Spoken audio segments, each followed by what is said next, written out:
The sun beat down on the land of Israel, a land promised by God to his chosen people, now parched and dry. The air hung heavy with despair, the crops withered in the fields, the cries of thirsty animals echoed, a shadow of famine and fear. The year was 874 BC. King Ahab sat upon the throne. His reign marked a pivotal point in Israel's history. Influenced by Queen Jezebel, Ahab turned away from Yahweh. He embraced the worship of Baal. Baal, the god of fertility and storms. Baal promised earthly abundance. Yahweh demanded faith and obedience. Ahab chose the easier path. He embraced idolatry.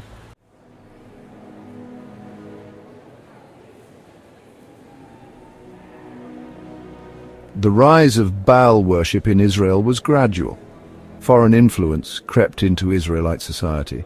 Seeds of idolatry were sown during the judges' time. Israelites often embraced Canaanite gods. These seeds found fertile ground in Ahab's reign. Ahab embraced Baal to solidify his power. Baal worship promised fertility and prosperity. It offered solutions to drought and famine. Ahab built temples and encouraged Baal worship. Israelites embraced the new faith for relief. They offered sacrifices and participated in rituals.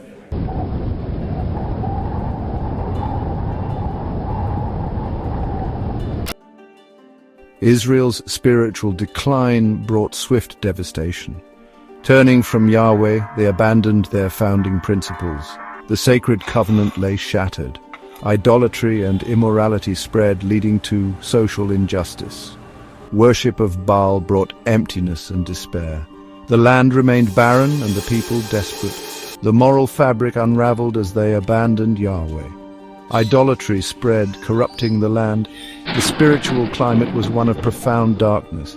The true God seemed distant and forgotten. Idolatry's roar drowned out truth and righteousness. A dramatic confrontation was inevitable.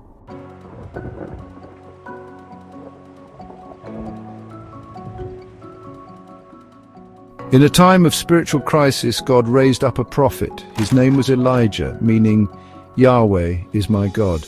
Elijah emerged from the wilderness, a voice in the desert, a fiery prophet. He challenged kings and comforted widows. Elijah's arrival was dramatic. He burst onto the scene like a desert storm. A rebuke to idolatry, he embodied Yahweh's power. His presence challenged the status quo, a beacon of hope. Elijah's mission was to call Israel back to Yahweh, to expose Baal worship's emptiness and remind them of their broken covenant. A prophet on a collision course with destiny, to restore Israel to its covenant with Yahweh.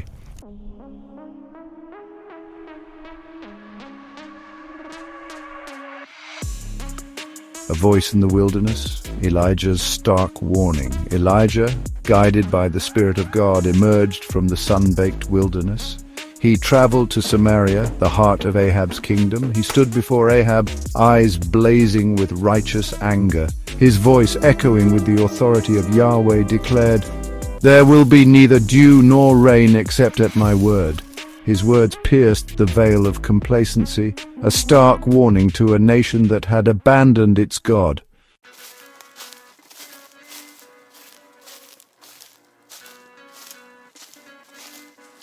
The heavens are closed, drought grips the land. True to Elijah's word, the heavens closed. The rains, once so predictable, so essential to the rhythm of life in this parched land, ceased. The sun, once a life-giving force, now beat down with merciless intensity. The land of Israel, once flowing with milk and honey, transformed into a parched and barren wasteland. Day after scorching day, the drought tightened its grip. The once fertile fields, now cracked and dusty, yielded nothing but withered stalks. The once mighty Jordan River, the lifeblood of the region, slowed to a trickle. The cries of thirsty animals and the desperate pleas of hungry children filled the air, a symphony of suffering that echoed across the land. The people, their throats parched, their stomachs empty, began to murmur. Their initial skepticism towards Elijah's prophecy gave way to fear, then to anger. They had embraced Baal, offered him their sacrifices, danced to his rhythms, yet he had abandoned them in their hour of need. Where was the rain he had promised? Where was the abundance they had been led to expect?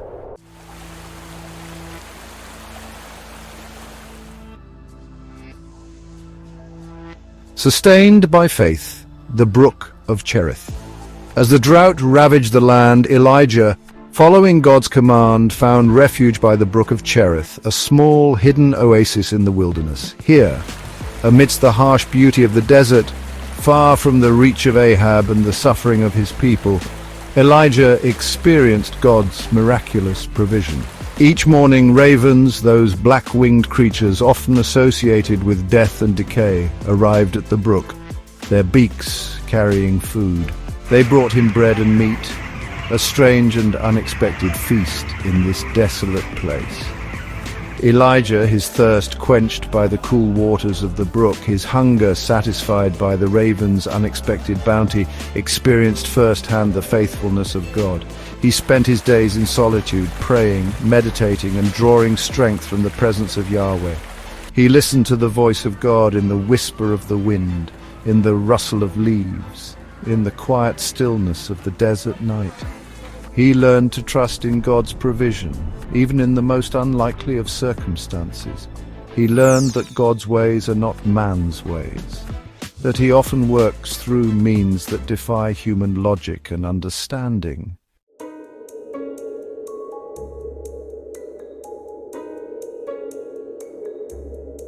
Section 4. Beyond Borders, the widow of Zarephath. As the drought stretched on, the brook of Cherith, that small haven of life, began to dry up. The ravens, God's unexpected messengers, no longer appeared. Elijah, his human frailty ever present, might have despaired. But God, in his infinite wisdom and compassion, had another plan, a plan that would take Elijah beyond the borders of Israel and into the heart of enemy territory. God spoke to Elijah, his voice a gentle whisper in the harsh desert wind. "Go at once to Zarephath in the territory of Sidon and stay there. I have commanded a widow there to supply you with food." Zarephath, a coastal town in Phoenicia, the land of Baal worshippers. It seemed an unlikely destination, a dangerous journey for a prophet of Yahweh. But Elijah, his faith strengthened by his time at the brook, trusted in God's guidance. He set out on the road to Zarephath, his heart filled with uncertainty, yet his steps guided by faith.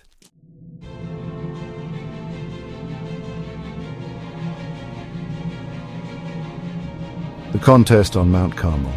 The drought had stretched into its third year. The people looked to their king for a solution. Ahab seethed with frustration. He blamed Elijah for the calamity. Elijah had remained elusive. Then Elijah reappeared. He stood before Ahab. He issued a challenge, a contest on Mount Carmel. Elijah would confront the prophets of Baal. "Let them bring 2 bulls. Let them choose their bull. I will call on the name of the Lord, the God who answers by fire. He is God." Ahab agreed. The stage was set for a divine contest.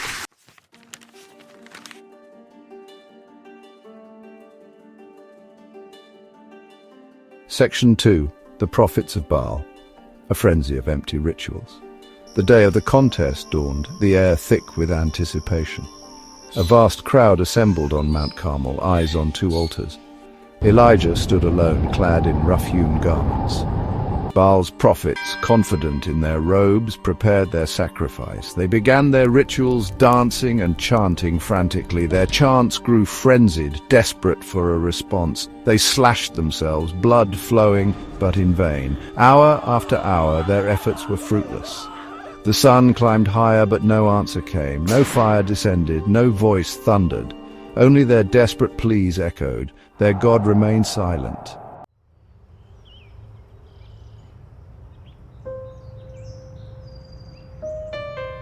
Section 3. Elijah's prayer, a solitary plea to the God of Israel. As the sun set, Elijah stepped forward. He approached his altar, its rough-hewn stones stark. He repaired the altar of the Lord, setting each stone in place. He dug a trench around it. He laid the wood, prepared the bull. He instructed the people to pour water over the sacrifice. The people watched in stunned silence. Elijah raised his hands towards heaven. "Lord God of Abraham, Isaac, and Israel, let it be known today that you are God. Answer me, Lord, so these people will know you are God, a solitary plea to the God of Israel.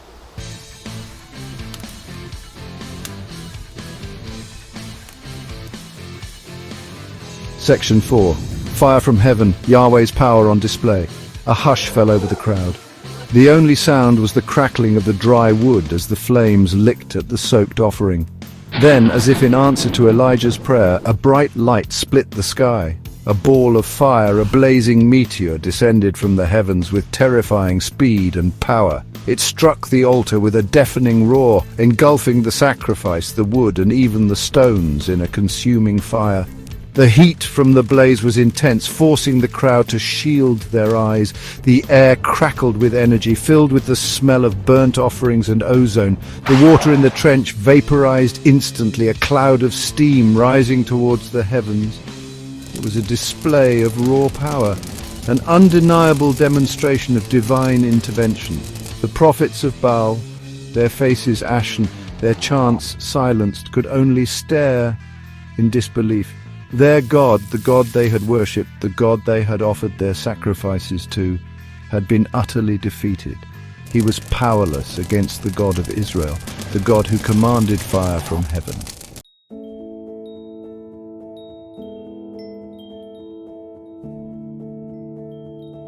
Section 5. The people's response. Yahweh, He is God. The people, witnessing this awesome display of divine power, fell to their knees. Yahweh, He is God. Yahweh, He is God, they cried out, their voices echoing across the mountainside. The words, spoken with conviction and newfound faith, were a repudiation of Baal and all he represented. They were a reaffirmation of the covenant, a return to the God who had chosen them as His own.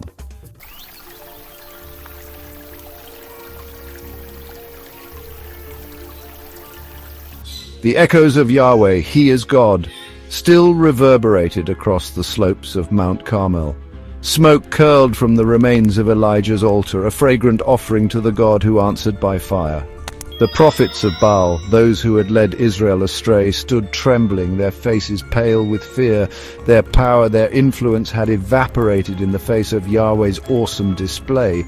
Elijah, his eyes blazing with righteous anger, turned towards them. He commanded the people to seize them, to bring them down from their position of false authority.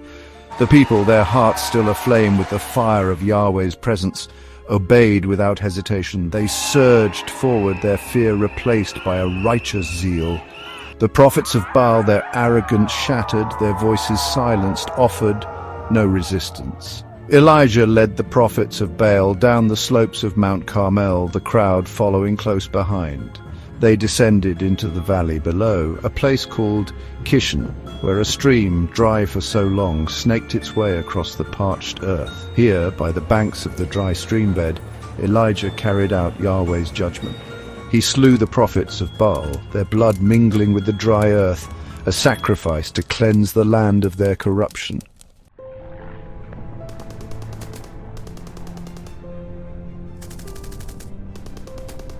With the prophets of Baal dealt with, a sense of anticipation hung in the air. The people had witnessed the awesome power of Yahweh, had felt the earth tremble at His presence. Now their hearts longed for the fulfillment of the promise, for the drought to be broken. They looked to Elijah, their newfound leader, their intercessor before the God who answered by fire. Elijah, sensing the weight of their expectation, ascended a small hill overlooking the valley. He bowed low to the ground, his forehead touching the parched earth. He prayed, not with thunderous pronouncements, but with the quiet desperation of a man pleading for the life of his people. He prayed for rain, not just a passing shower, but a deluge to wash away the remnants of their sin and doubt. He prayed with the faith of a man who had witnessed miracles, who had been sustained by ravens and a widow's meager provisions. He prayed with the humility of a man who knew that he was but an instrument in the hands of a mighty God.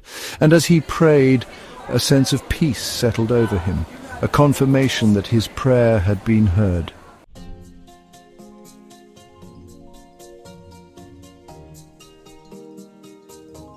As Elijah prayed, a change swept over the landscape. The wind, which had been absent for so long, began to stir. It rustled the parched leaves of the few remaining trees, whispered through the dry grasses, carrying with it the promise of change. The sky, which had been a relentless blue, began to darken. Clouds heavy with the long-awaited rain gathered on the horizon. The people, their faces turned towards the heavens, watched in awestruck silence as the first drops of rain began to fall. At first it was just a sprinkle, a hesitant touch upon the parched earth, but then, as if the very heavens had opened, the rain began to fall in earnest. The dry earth, thirsty for so long, drank in the life-giving water with a hiss and a sigh. Dust turned to mud, streams began to flow, and the parched land, so long barren and lifeless, awakened with a verdant rush. The people, their faces a mixture of joy and disbelief, laughed and cried as they felt the cool rain upon their skin. It was a baptism, a cleansing, a tangible sign of Yahweh's forgiveness and love.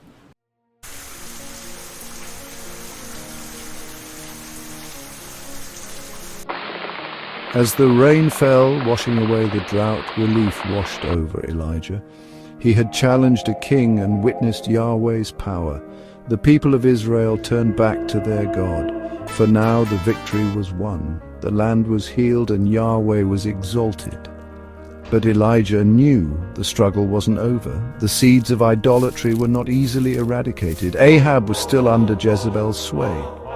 The temptation to compromise remained. Elijah hoped Yahweh's power would stay with them. He prayed they'd remember the lessons learned. He prayed they'd walk in Yahweh's ways. For now the rain fell, and Yahweh reigned.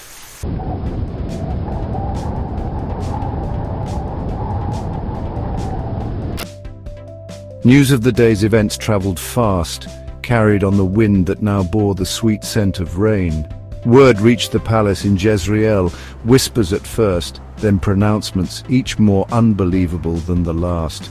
They reached the ears of Queen Jezebel, the woman who had woven Baal worship into the fabric of their lives.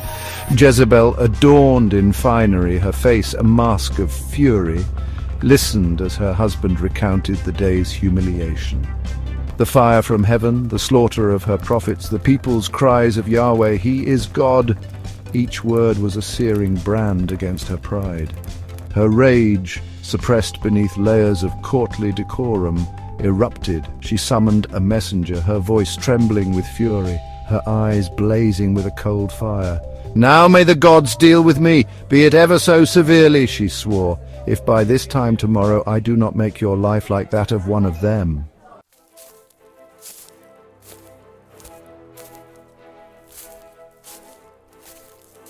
Elijah, weary from the day's events, had sought refuge in a quiet corner of Jezreel. He had expected resistance from Ahab, perhaps even another confrontation. But the king, broken and defeated, had retreated to his palace, leaving Elijah to ponder the uncertain future.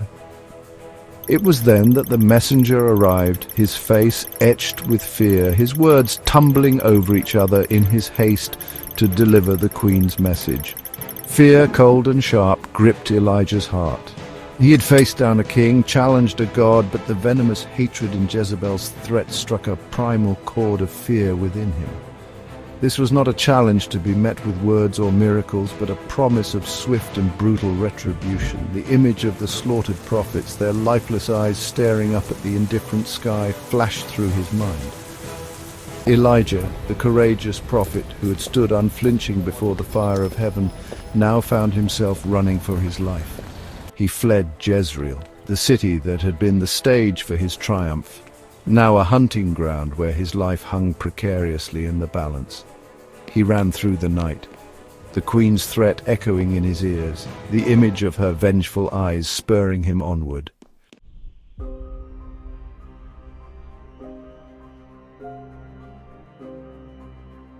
Beneath the broom tree, despair in the wilderness, Elijah fled into the desolate wilderness of Judah, journeying for a day under the searing sun. Exhausted, he collapsed beneath a solitary broom tree, its meager shade offering little solace. Alone, Elijah's courage crumbled. He cried out, "I have had enough, Lord, take my life."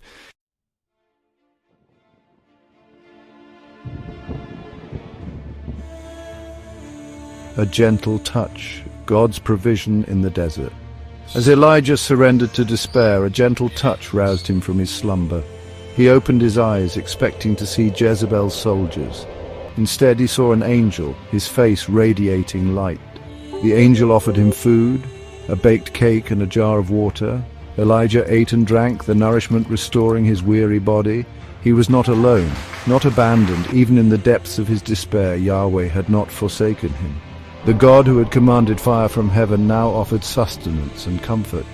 "Get up and eat," the angel urged, "for the journey is too much for you." Elijah realized his mission remained.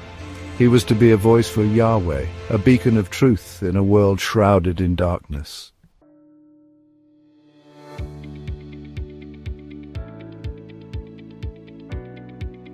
The enduring power of faith, Elijah's legacy for today. Elijah's story, set in the ancient world, holds a timeless message for believers today.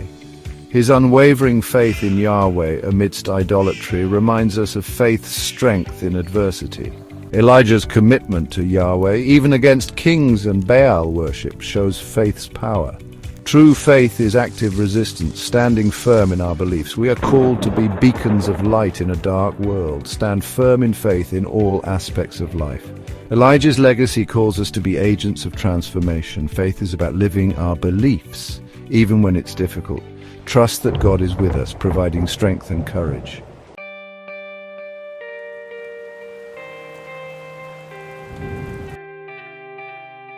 Courage in the face of opposition. Elijah stood before King Ahab, declaring the truth of Yahweh, unyielding in the face of opposition. His courage was rooted in unwavering faith, knowing he was not alone. True courage is acting despite fear, speaking truth to power. Elijah's legacy calls us to be voices of conscience, challenging oppression.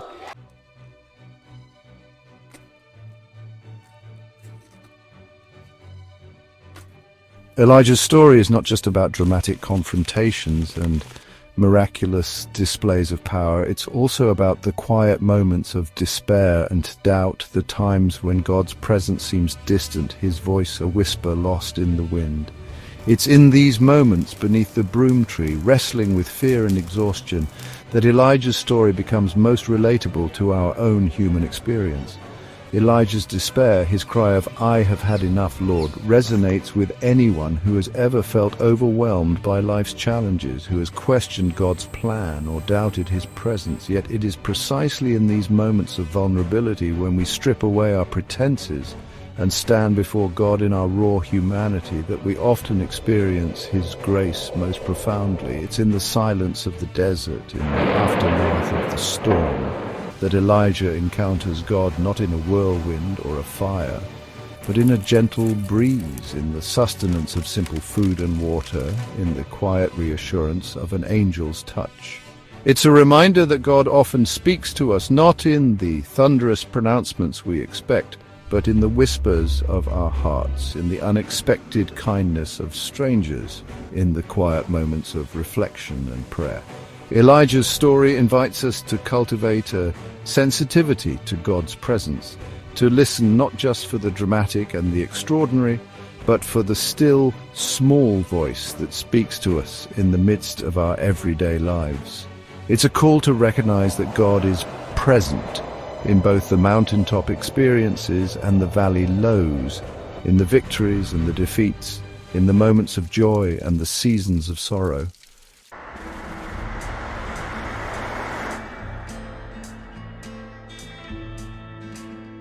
Elijah's story, filled with triumph and despair, points to a God of second chances, who meets us in our brokenness, offering hope to the weary traveler, renewing our strength when we feel like giving up. Even when Elijah flees in fear, God does not abandon him. He sends an angel with sustenance and encouragement, reminding Elijah that his journey is not over. Elijah's experience offers hope to all who have stumbled and fallen, reminding us that God's love is unconditional, a constant source of grace and forgiveness.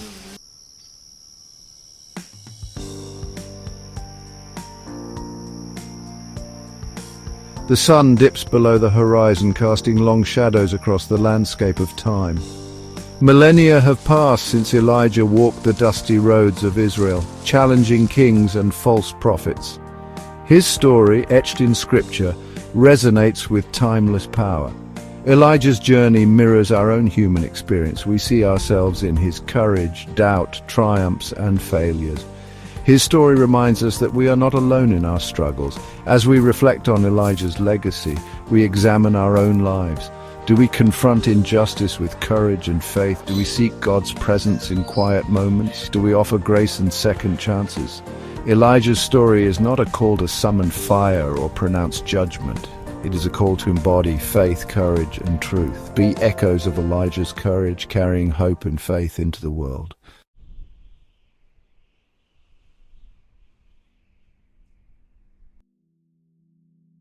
Elijah's journey teaches us the strength found in silence. After Mount Carmel, Elijah flees, burdened by expectations and threats. In the wilderness, he finds God in a gentle breeze and simple sustenance. God speaks in whispers, unexpected kindness, and quiet reflection. In our noisy world, finding stillness is vital. In silence, we hear God's voice and find renewal. Elijah's experience encourages solitude and reflection. In everyday moments, we encounter divine grace.